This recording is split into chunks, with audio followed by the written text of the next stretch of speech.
Hello and welcome to my channel. I created this channel to help me learn how to tell stories and to distribute them. I hope you enjoy it.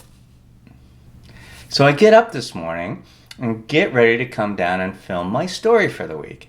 And as I do every time that I go by Philip's room, I poke my head in to see how he's doing. And if he's awake, then I wave at him and he waves back. And, I just feel that way he knows I'm there and care about him. Well, when I film my stories, I often dress up a little bit. And I also dress up a little bit when I'm leaving the house. So as I go and wave to Philip today, he notices that I'm dressed up and he jumps up out of bed and runs over and grabs his clothes and starts putting his clothes on. I'm like, sorry, Philip, you're not going anywhere today. But yeah, feel free to get your clothes on. But he puts them on in record speed and comes after me and follows me downstairs to the point where I'm like, oh, I feel so bad for him. Like, he's so desperate with COVID. He really wants to get out of the house.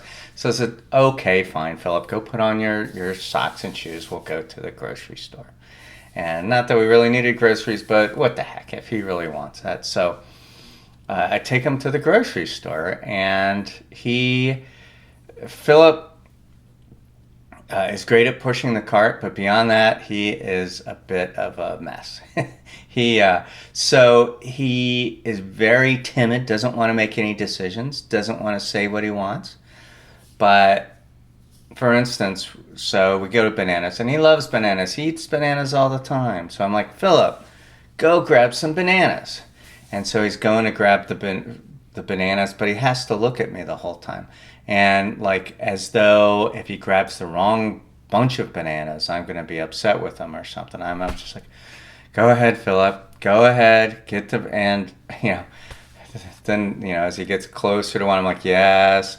So I have to tell him every step of the way, and whether, the bananas go on the top of the cart or the bottom of the cart, he's just so timid about it all and so concerned.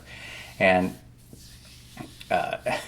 we're going to the snack aisle, and there's a million choices there, and so I'm like, Philip, pick out any snack you want. So he picks out cheesy poofs, and he's going over the cheesy poofs and grabs one. I say, oh, Philip, because they're on sale, 2 for $6. So I'm like, Philip, grab 2. So he grabs the one next to it, which isn't on sale. It's a different brand. So I'm like, oh, no, Philip. And he's like, you can see he's heartbroken. He's like, oh my gosh, I've done the wrong thing. Oh, I'm like, Philip, it's okay. Just get one of the other ones that you already had. It's all right. And so anyway, this goes on for the better part of an hour as, I'm trying to have him help me pick out stuff, but he really doesn't want to pick out stuff, and he's really concerned. You can just see it in him, and it's just, in a way, it's heartwarming, but in a way, it's really frustrating.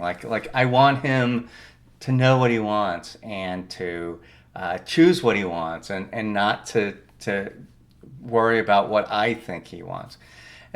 And then I realized that, Philip actually showed earlier on when I went to his room that when he really knows what he wants, he knows what he wants, and he goes after it and goes to get it. It's just that, for the most part, he doesn't really care. He, just he wanted to get out of the house, but as far as exactly which cereal we got, whatever. And I realize that's a lot like what we all do. There's some things we're passionate about, and a lot of other things we kind of don't want to have to even make the decision. We're happy with somebody else just dealing with it, deciding for us. And, it just shows that everything you need to know about life, Philip's already figured out. Thank you. Thanks for listening. If you liked the story, please click like below, maybe leave a comment or two, and feel free to subscribe. Thanks so much.